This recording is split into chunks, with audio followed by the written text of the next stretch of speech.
Good evening, ladies and gentlemen. I'm Crosby Kemper, the director of the museum. It's great to see this crowd, the continuing success of our Hail to the Chiefs series and our ongoing study of the importance of the vice presidency. Thank you. Thank you.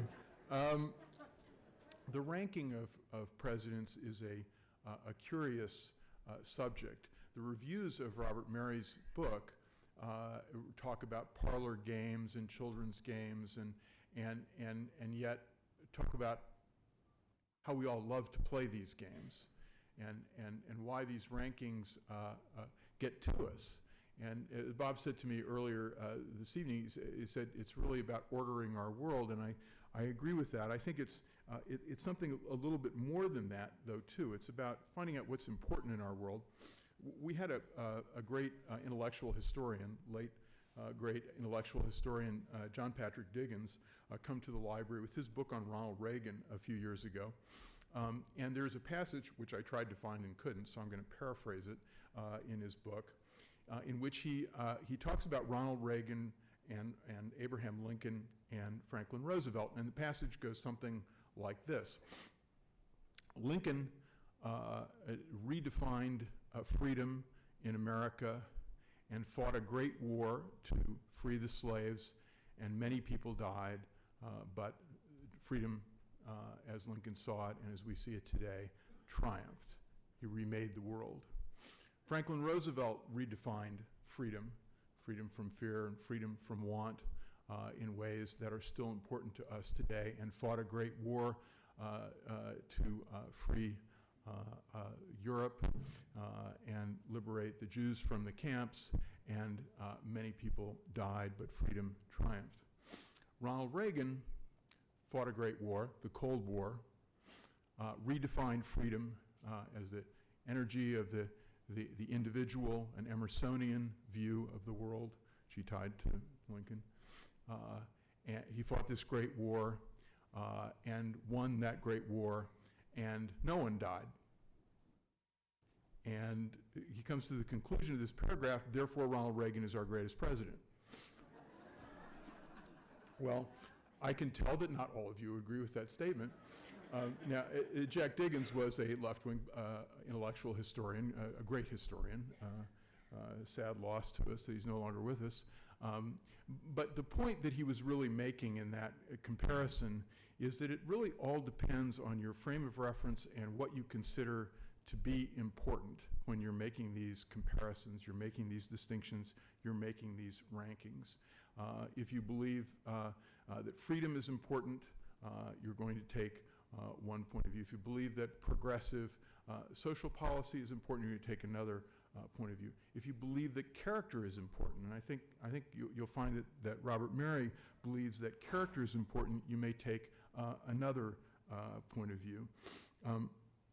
I want to also suggest one thing while you're listening to Robert Mary, who I think at some level would agree with this statement. I want to quote a professor of mine from Yale, the greatest teacher I ever had, a historian named Robin Winks, who's also no longer with us. Robin was a British imperial historian, but he wrote about a lot of things, national parks and whatnot. And there was an issue of the American Heritage in 1988 that talked about the most overrated and the most underrated Americans. And they invited a lot of great historians to, it's actually a really interesting issue of American Heritage, to opine on this subject. And here's what Robin said. He said, most overrated, nearly any of the presidents, a group by whom we tend to organize our textbooks as though their 4 years somehow defined time for us, who actually did virtually nothing. Even to discuss Chester Arthur or Millard Fillmore is to overrate them. And then he said, most underrated, the inventors of machines that truly changed the way we live, inventors who nonetheless often are missing from standard texts, people like Howard Aiken and team, inventors of the computer, or William Shockley and others responsible for the transistor. And I think that's a good, how should we say, comparative to have by our sides when we're thinking through the presidency, because often the presidency is about celebrity, it is about the power that we invest in these larger-than-life characters, and not actually about their actions, not actually about their character. And that brings me back to Harry Truman, whose ranking in these various rankings, and Robert Mary's got in his book, he's got a number of the rankings that you can see since Arthur Schlesinger Sr. first started to do this ranking thing. And it's interesting to watch, and he talks about this, how the presidents go up and down in the rankings. And Harry Truman is one who really started at the bottom in the 40s when these rankings were first done, and has, of course, come back up to the top. If you read the three great biographies of Harry Truman, by Robert Farrell and Lon Hamby and David McCullough, they all come to the same conclusion, but for slightly different reasons about Harry Truman. If you read Hamby's biography of Truman, and you just read the domestic public policy parts of his presidency, you would come to the conclusion that he was an abject failure. On the other hand, if you read Bob Farrell on his foreign policy, you would think he was the greatest president in the history of the United States.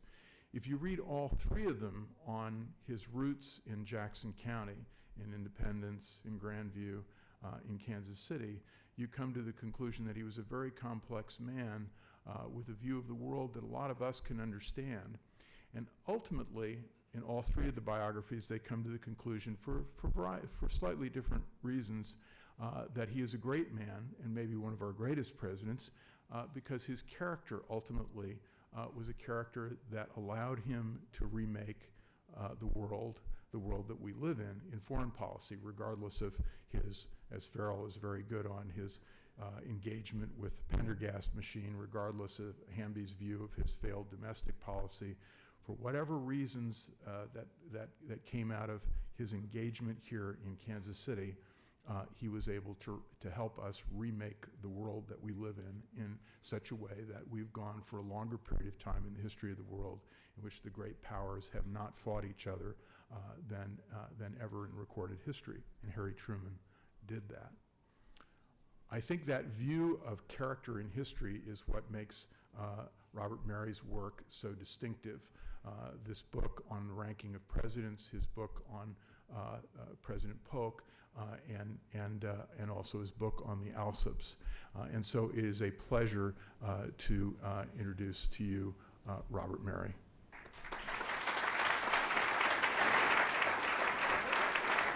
Thank you. It's just a pleasure to be here. I can't tell you how pleased I am to be part of this series. First time I came to Kansas City was 3 months into my new job as a political writer. I was 28 years old for the old National Observer, a weekly newspaper, published by Dow Jones, long since departed from the scene. And it was the 1974 midterm Democratic convention. 2 years later, of course, I came back for the Republican convention, which was the last convention in which the outcome was unknown at the beginning. I couldn't be more pleased to be here and to be part of this series. I've heard a bit about the previous incarnations of the series, and I'm told by someone that I'm the cleanup hitter. Now, somebody out here in the audience I was talking to earlier made a comment. I would never say this myself. That's maybe good because you haven't had a cleanup hitter in this town for some time. As I say, I would never say that.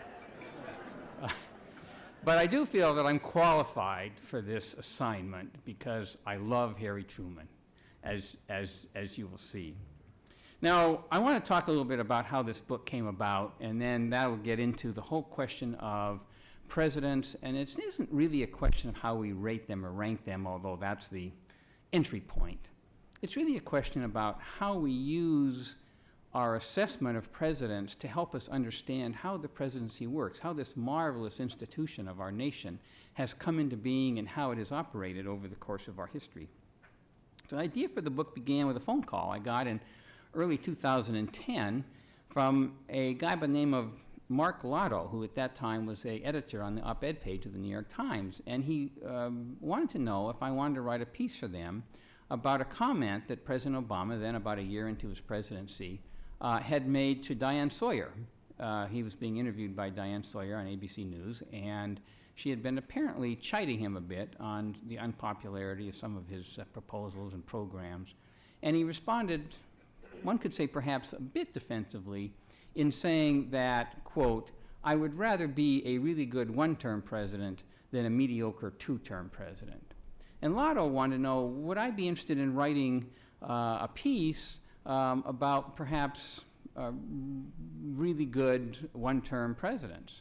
And he mentioned particularly William Howard Taft as a one-term president whose presidency was cut short by the sort of intervention within the party of Teddy Roosevelt. And I told him that I would very much like to write a piece about that, but I was more interested in comparing history's judgment with the judgment, the contemporaneous judgment of the electorate, because it occurred to me that what Obama was saying was that he was willing to accept unpopularity with his programs, even to the point of voter rejection, in favor of the esteem of history. And the question I wanted to ask was, how realistic is this? How feasible is this? Does this really happen in American politics? And so I wanted to compare history's judgment, and how do we assign history's judgment? Well, it really is the polls, the surveys of historians and academics that are conducted every few years, every 8-7 years, by somebody in academia, since Arthur Schlesinger Sr. began this process in 1948, thus setting in motion a kind of conversation about our presidents and how they performed and how we rate them or rank them. And compare that with the contemporaneous judgment of the electorate, as reflected in such questions as, was the president reelected? If he was reelected, was his party retained in power after his second term? What about midterm elections? What was the fate of the party in power in those? And what I came to the conclusion of was that there is a large correlation between the assessment of history, as reflected in those surveys, and the assessment of the voters. In other words, seldom has history hailed a president rejected by the voters, and vice versa. But the question posed by Obama, once again to put it just a little bit differently, can he set himself above the electorate with unpopular programs to such an extent that he gets tossed out by the electorate and still get high praise from the historians? The record indicates almost no chance. So it was kind of a false dichotomy, if you will, between political popularity and governmental success. So I can't help noting in passing that I observed President Obama during the late campaign, and he didn't give me the impression of a president who was willing to accept a one term on any basis whatsoever. But here's the sort of interesting thing about this little construction that I've put forward, and that is that there are exceptions to this correlation. And I became sort of intrigued by those as kind of an exercise in political analysis. And so that's when I kind of thought, well, I wrote the piece for Mark Lotto in the New York Times, and it appeared in 2010, right around President's Day. And then it occurred to me that maybe I could expand this into using this as a kind of leverage point to get into the question of how the presidency works, how presidents fail and succeed, and how we assess their performance over time. It's the White House rating game, as I say in the book. And as I say in the book, let's play it. Now, Mark Twain once said, it's difference of opinion that make horse races. And I've quoted that a lot. But the thing is about horse races, the difference of opinion comes to an end at the finish line. In the Great House rating game, there's no finish line. This just goes on forever, which is good for people like me who want to write books on topics such as this. So what's the judgment of history? I sort of pulled together 7 polls or surveys, including somewhere in the neighborhood of 1,200 academics over the course of several decades. And to me, that's a repository of judgment that is worthy of respect. And then, of course, the judgment of the electorate. So let's talk about some of the disparities and some of the examples in which the voters liked the guy, but history was negative. Grant, Harding, Coolidge, and initially Eisenhower, from not too far away from here, of course, and Reagan. And presidents that history likes, but the voters were negative. Wilson, Cleveland, John Adams, and one could say Truman. Truman? Well, I'm going to get to that, because Truman's a really interesting case study in all of this. But to begin with, let's just make sure that everyone understands that all the surveys, all the historical polls, consistently identify 9 greats or near greats. And they are, the consensus of the polls is Lincoln, Washington, FDR, almost always in that order, followed in various rank order by Jefferson, Jackson, Polk, my guy, Theodore Roosevelt, Wilson, who was not succeeded by his own party, but was a 2-term president, and Truman, who served 2 terms, an inherited term, and a term in which he was elected in his own right, and not succeeded by his own party. All the rest of these guys were 2-term presidents succeeded by their own party, except for Polk, who was the exception that kind of tests the rule, because he's the only president in our history who ran on a promise not to seek re-election if elected. So all 8 who sought re-election got re-elected, and all but 2 were succeeded by their own party, which, as I say, is the highest electoral accolade that the voters can bestow upon a president. So history and the electorate are largely in sync when we're talking about the greatest of the great, the men that many of these I call men of destiny. Now let's look at those who were judged by history to be presidential failures. Buchanan, who was Polk's Secretary of State and proved himself to be a man of very limited character. Franklin Pierce, who was an alcoholic. Andrew Johnson, Millard Fillmore, and Warren G. Harding, and now increasingly Nixon is put in there. Not a 2-term president in the bunch. But there's one interesting 2-term outlier, and that's Ulysses S. Grant, who in the early polls was consistently considered to be a failure. So he was a 2-term president, and so let's go to Grant for a second and see if we can't understand how a 2-term president, in which the voters elected him twice, he was succeeded by his own party, and that's an interesting story in itself, would be considered a failure. Now, there was some pretty serious financial chicanery that took place in his administration in his second term. And the fact that he was a 2-term president is attributable to the reality that that election of 1876 was in true reality a stolen election, having to do with Reconstruction and controlling of electoral votes in some southern states that were under occupation. So there was, in fact, a corrupt manipulation of the vote, which was settled through a kind of backroom deal whereby the political people in power suggested that they would go ahead and give the White House to the Republican Party if the Republican Party, in the person of Hayes, Rutherford B. Hayes, would end Reconstruction as it had been carried out up to that time, which he then did. So that's a kind of a little bit of a nasty element to this whole thing regarding Polk. But if you look at his first term, it was a clear success. You can't argue really that this was not a successful term. It was characterized by a frothy economic boom, which was led by railroad construction, hence the voters had no particular reason to toss him out. Now, his second term was a different proposition. It was characterized by some nasty financial scandals, as I mentioned, involving White House officials and cabinet officials. Grant didn't handle it very well. He really stood up for some of these people when he should have been cutting himself loose from them. And a rather significant economic downturn. So the second term was significantly less successful, and the Republicans should have lost after that term. But taken together, I wouldn't put him in a failure category, and here we get where history and the American people, the contemporaneous judgment of the electorate just don't come together, which raises a point. Historians and the voters judge presidents totally differently. And here's where we're going to come to our guy, Harry S. Truman. Historians look at a president based on his entire record, however long he was in the White House, and what he accomplished during that time. That's what they're designed to do. That's what their role is.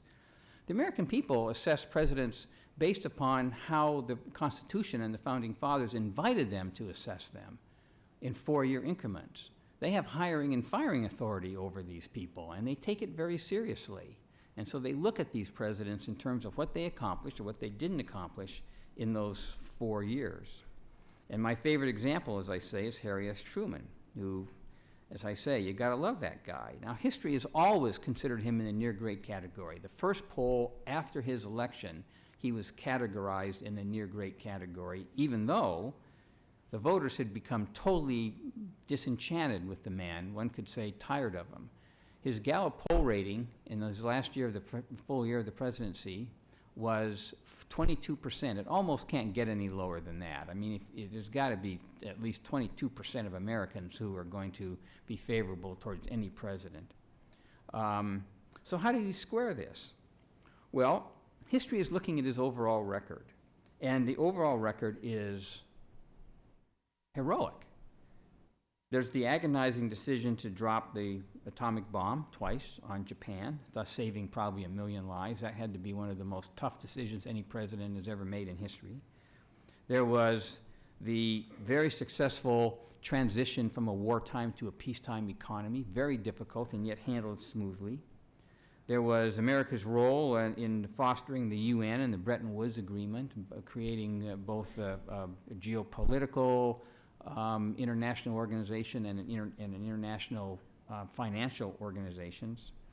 There was the containment policy, which saved Western Europe. I don't think there's any question about that, including the Marshall Plan, the National Security Act of 1947 that created the Defense Department and the CIA.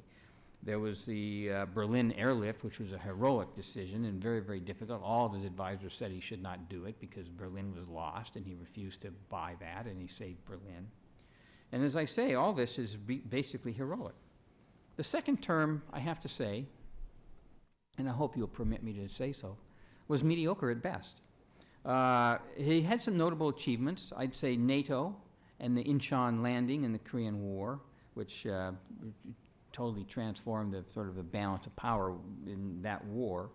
But it was characterized, that term, by a sputtering economy through much of that time, a stalemated war in Korea. That's a poison for any sitting president, to be involved in a war that he can't get out of, can't win, and can't control. There was a series of sort of petty scandals involving some of his pals from around here, actually, who probably were placed in positions that they were not entirely qualified for. And so the voters in the Democratic Party signaled to Harry Truman, as his second term was coming to an end, that he probably ought not to seek the Democratic nomination for a full term, for a second full term. And then the Democrats were tossed out by the voters at the next election when Eisenhower was elected in 1952. So in my view, the history and the voters both had it right. He deserves to be up there where he was, and yet the voters were correct in assessing his second term performance as being essentially subpar. So we're kind of on a roll here, so let's keep going on, get some more of these guys. Let's talk about John Adams and Grover Cleveland, because the first academic poll, the Arthur Schlesinger Senior Poll in '48, has Grover Cleveland ranked 8th and John Adams ranked 9th. Now Cleveland, we don't know much about Cleveland. I mean, I didn't before I started this project, and American people, I think, generally don't. They know two things about him. They know that he's from New York, and they know that he's the only president who served 2 non-consecutive terms. What they're less aware of is that his party lost the White House after each of those terms. The first time with him on the ballot, he actually won in the popular vote for when he went up for re-election, but he lost in the Electoral College. And the second time, after his party had basically rejected him, he wanted to be on the ballot, but the party rejected him, and William Jennings Bryan was put on the ballot, and he lost to William McKinley.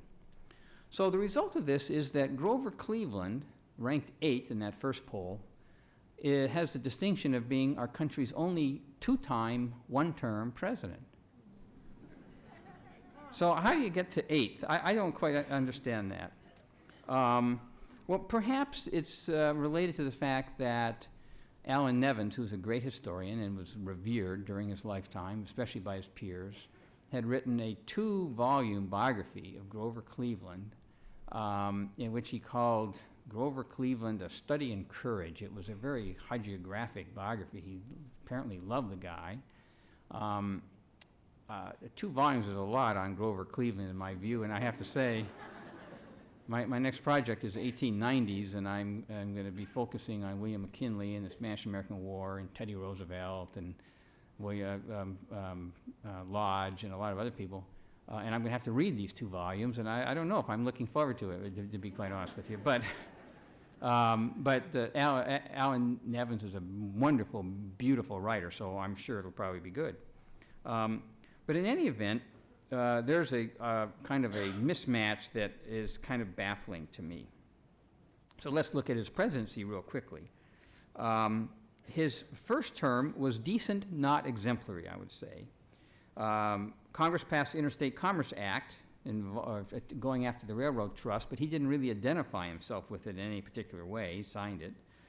There was solid economic growth during that time, and he curbed significant abuses that had emerged in the Civil War pension and disability program. But there was extensive labor unrest, significant loss of life in demonstrations and street unrest, and that is, and a lot of property damage, and that's a real bad situation for any sitting president.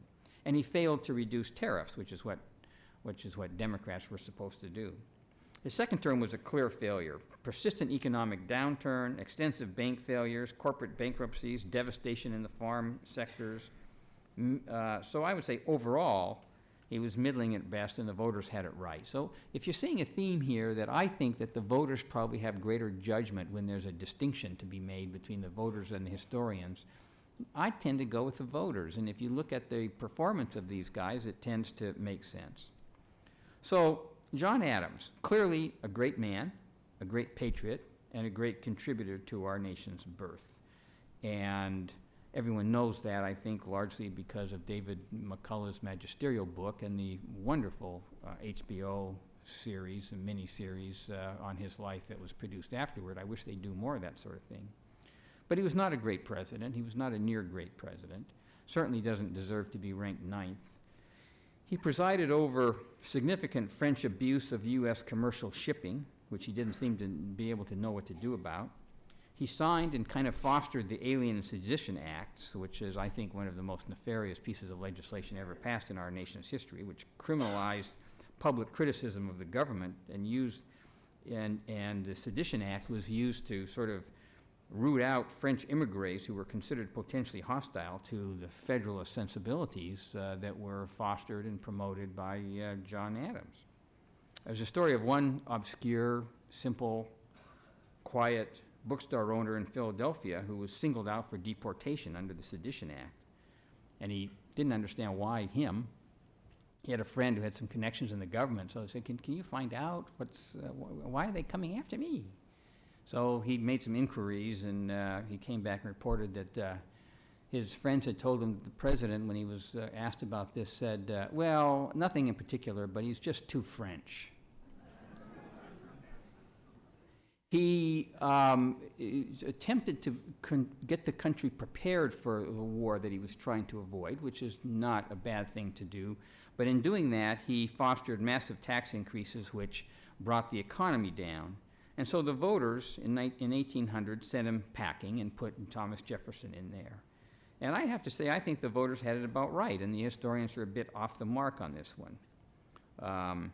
Now, both Cleveland and Adams have seen their rankings decline since the 1948 poll, but both of them are still ranked rather highly. So let's go now to the other side of the coin, a man who is considered to be, gets no respect in history. He's laughed at, he's ridiculed. As Mayor Daley once said, I've been vilified, I've been crucified, I've even been criticized, and that's the fate of Warren G. Harding, who is considered a total failure by the historians, ranked dead last in most of the polls until relatively recently. Recall he was elected in 1920. He died in office. It has to be said he was a passive chief executive. He didn't have an agenda of any particular significance except peace, prosperity, and domestic tranquility. He's generally viewed as a kind of a vacuous suit of clothes whose career was fueled by the fact that he looked almost precisely like what people at that time thought a president should look like. And people would shake their heads at his 15-year affair with a married woman named Carrie Phillips, whose husband happened to be his closest friend during that entire time. They snicker at the sort of vision of a sexual tryst that he had in a White House coat closet with a starry-eyed young woman, 31 years his junior, by the name of Nan Britton. And he's dismissed as kind of weak, inert. He let Congress set the national agenda, and finally, the coup de grace in his reputation, the Teapot Dome scandal, which broke big time after he died in office on a trip to the West. He died in San Francisco. And still, Arthur Schlesinger Jr. said that he was probably, quote, more careless than villainous, meaning he was overly protective of some of the people that he shouldn't have had in office. And Alice Roosevelt Longworth, who always seemed to have a way of putting things into perspective, said, now, Harding wasn't really a bad man. He was just a slob. But let me make a point here. He was never implicated in any scandal himself. In fact, he was a small-time newspaper owner in Ohio. He had a small newspaper there. He never, as far as anyone knew or knows, he never leveraged his governmental position to help his little business in Ohio, unlike, say, for example, Lyndon Johnson, who had his rich friends get him into the television business under his wife's name where he could become a millionaire while he was serving the country. Nothing bad happened to the country during his tenure. There were no intractable wars he got us into. He got the country through Wilson's economic depression, which was a very serious economic downturn that was very threatening, and yet he got us out of that very, very quickly and presided over a very robust economy, including a GDP growth rate in 1922 of nearly 14%. I would have to say that Barack Obama could have used a couple of percentage points of that 14% in the last campaign. And social unrest, which had been really getting very serious under Wilson during his last years in office, was brought under control. So you could say that Warren Harding was elected to nullify Wilsonism, and he pretty much fulfilled that mandate, which is not a bad record. And yet, there he is down there in the bottom. So now we come to Woodrow Wilson. It's probably my favorite subject, and I don't like the guy. I don't like him in part because he was a sanctimonious sort of a fellow. And I don't think that sanctimony is a very good trait for presidents. The presidents we've had who had serious sanctimony about them were John Quincy Adams, James K. Polk, Jimmy Carter, and I think perhaps you could put and Wilson, of course, and I think you could put George W. Bush into that category. And they all had serious problems governing the country as a result of that particular trait, in my view. So Wilson's first term was a clear success, but I would say of modest proportions, but clearly deserved re-election in our presidential referendum politics. He reduced tariffs, which is what Democrats did, and often it led to robust economic upswing. He brought about banking reform, created the Federal Reserve, which was a necessary thing. The country was struggling with how to basically maintain currency stability and have a repository for federal monies. He brought about the Clinton Antitrust Act, Anti-Monopoly Act, which was probably necessary. He overcame, his policies brought about some economic difficulties during his first term, but he turned it around before the election, which is always a smart thing to do. And, main thing, he kept us out of war, which is the slogan that he ran on. And then, upon re-election, he promptly maneuvered the country into war by manipulating the neutrality issue in ways that favored Britain. And America and his Secretary of State, John Quincy, William James Bryan told him, "You're going to get in a war if you pursue these policies," and he wouldn't listen. And William James Bryan resigned over the issue, and sure enough, he did get us into a war. And then he immediately used all the power at his disposal, and power that probably shouldn't have been at his disposal, to transform American society overnight in ways that ended up being very deleterious. Telegraph, telephone, and railroads were nationalized. He instituted a military draft, which you have to do in a war like that. Taxes surged dramatically from 7% top rate on income taxes to 70%. The economy flipped out of control. The GDP was down 5% in one year, then 6% the next.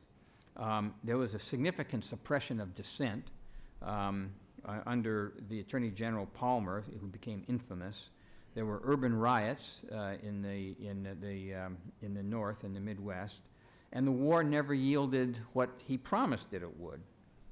So by 1920, the American people were basically saying, we got to get this guy or this party out of here, and that's how we got Warren G. Harding. And yet, historians consistently have him in the great or near great category, and even though the voters ended up being very negative. And in my own view is that the voters, once again, were closer to the mark. But let's talk about when voters and historians converge. And they converge on what we might call the greatest of the great. There's a group of presidents that I call leaders of destiny. They are the presidents who really transformed American society and moved it in a new direction. So what are the criteria for the leaders of destiny? Well, one, they have to have, by my definition, I just have three criteria that sort of puts them in that category. One, consistently high ranking in historians' polls. In other words, historians have a consensus that they're right up there, great or near great. Second, 2 terms succeeded by their own party. In other words, the voters agree with that assessment at the time. And third, they transformed the country's political landscape and set it upon a new course. Now, this is very difficult to do. Not many presidents, even just having a 2-term presidency succeeded by your own party, it's not happened very often. In our history, there have been 8 presidents who have been elected twice, succeeded by their own party. If you include partial terms, which you have to do, Teddy Roosevelt, for example, or Abraham Lincoln, who served a partial term and succeeded by their own party, there are 12 out of the 44. So that's not very easy. In the 20th century, presidents who were elected twice and succeeded by their own party, only 2, Franklin D. Roosevelt and Ronald Reagan. So who are these guys? Well, the suspense is killing me, so let's get to it right now. Here. And in my definition, they're Washington, Jefferson, Jackson, Lincoln, TR, and FDR. And so let's talk about each of them in turn very, very briefly. Washington set it all in motion, and he set it all in motion so brilliantly with deft and very judicious decision-making. And then he relinquished power at the appropriate time. If you go back and look at his presidency, there's been a lot written recently, in the last decade or so, about Washington, and I think that the reverence that the country has for what he did in setting this in motion, because even small missteps in those 8 years of his presidency could have had big, significant impact down the road as the country was veering in a direction that could have been deleterious. And then Jefferson, he obliterated the effort on the part of certain Federalists of Washington's party to craft something approaching an American aristocracy, totally opposed to that. And he established the small government ethos of American politics, which is still a significant strain that runs through our politics, and I think appropriately so, as a significant political sensibility. And then Jackson, he fostered the mass electorate. A lot things were happening in America in terms of expanding the franchise and allowing more people to vote. Bearing in mind that there were a lot of people who couldn't vote, including all women and African Americans, et cetera. But nevertheless, the country was struggling with this question of the franchise and how we apply this democratic principle. And Jackson moved it very significantly towards the expansion as he saw and fostered states eliminating property requirements and opening up the vote and bringing the electoral college closer and closer to the people. And so he essentially created the mass electorate by fostering that development. And then he galvanized it with a brand of politics, which I call conservative populism, same brand of politics I think that we got from Ronald Reagan, that has, again, ribboned its way through our politics. And he was a dominant political voice in American politics from 1925 to about 1949. And there are very few people in our history who have dominated political discourse for that length of time. And then Lincoln, and we all know he saved the Union and he freed the slaves. And he also turned the fledgling Republican Party into an agency of industrialization, which was very, very significant. He doesn't get a lot of credit for that. Reagan also probably is, I don't know if you've seen the movie Lincoln. I saw it the other day, and I think it's quite a masterpiece. I have a few nits to pick in terms of the way they portray this or that, but I think it's a true masterpiece in terms, especially in its characterization of how Lincoln thought and operated and acted. And a great president knows how, when I say he sets the country on a new course, or he changes the political landscape, you do this through rhetoric, you do this through changing the way people think. When Abraham Lincoln said, "A house divided against itself cannot stand," it's hard for us to understand what a powerful statement that was.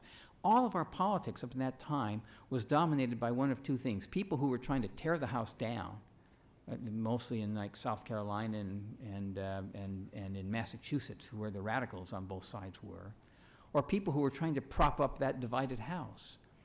And Lincoln was the president who essentially said, "A house divided against itself cannot stand," borrowing language from Scripture, which is always very powerful, especially in that day. And he knew that was going to basically lance the boil, as it were. The country, once it understood that, was going to have to settle this thing, which had been trying to avoid for 10 years and couldn't any longer. That's the substance of greatness. Teddy Roosevelt brought forth a political idiom that was concentrated on curbing the abuses of the industrial age. The industrial age had dominated American politics since the end of the Civil War, and rightly so. It was very, very powerful, but a lot of abuses inevitably became encrusted upon that system. And Teddy Roosevelt was the first president, unlike the guy I'm now studying, William McKinley, who didn't understand this, who stepped forward and said, no, we're going to have to fix some of these things. We're going to have to ameliorate these problems. And finally, Franklin Roosevelt, who saved, in my view, democratic capitalism from the ravages unloosed upon it by the agonies of the Great Depression, and transformed America first, and then he transformed the world. And that is quite an accomplishment. Now, what were the common attributes of these men of destiny? What did they all have? Well, first, I think it has to be said that not every president elected can be a man of destiny, because when I say that one of the definitional points about it is that he moves the country in a new direction, it isn't always the case that the American people want to move the country in a new direction. And if that's the case, then any president who wants to move them in a new direction is going to get crushed, or he's going to get sort of reminded. I think a good example of that would be Bill Clinton, whose first 2 years ended in a disastrous political assault by the voters, who essentially took the Congress away from him because they thought he was attempting to move the country in the wrong direction. He said one of his aims was to repeal Reaganism. Well, the American people had voted for Reagan twice and voted for his successor. And they weren't really pleased to hear a president step forward and say he's going to repeal what they had freely done just a few years earlier. It was insulting to them. And so they clipped his wings with the midterm election of 1994. And then he very carefully and brilliantly crafted a means of governing from the center left that was very much in keeping with what the American people had elected him to do. So, number one, you have to understand your time. And if the country is desperate for a new direction, you've got to somehow figure out how to craft that new direction and move the country there. And if you can't, then you're not going to rise to that high level, and you very likely may not be reelected.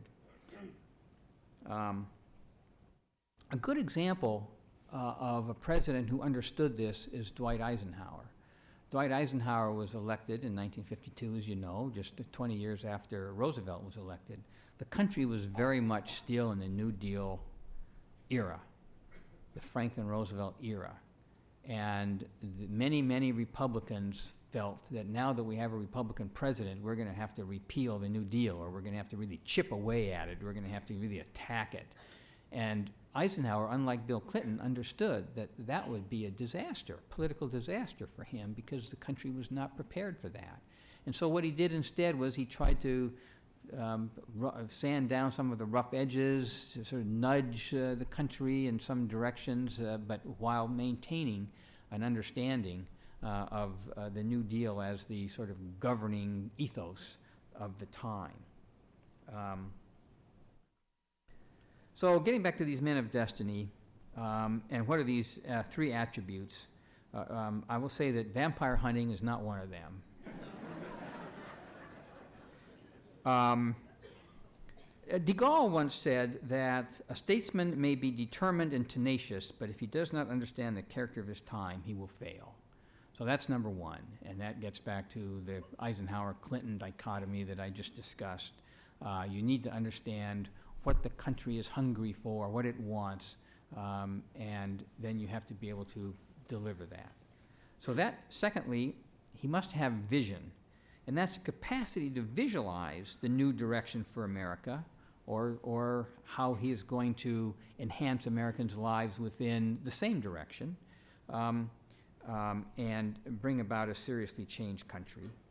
And third, and this is a kind of a vague, complex quality. I call it political adroitness. It's really the ability to get your hands on the levers of power in our system so that you can move the country in the direction you want to move it in. And that's not very easy. Our system does not give presidents a lot of easy means of doing that.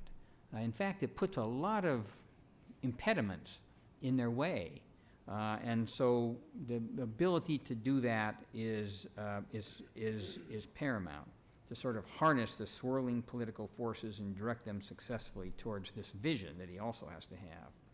So all six of these guys had it, and here I'm going to venture into a kind of a controversial little area here, because I'm going to say, it's getting back to my three criteria: the consistently high marks by the historians, 2 terms succeeded by their own party, and transform the political landscape and set the country on a new course.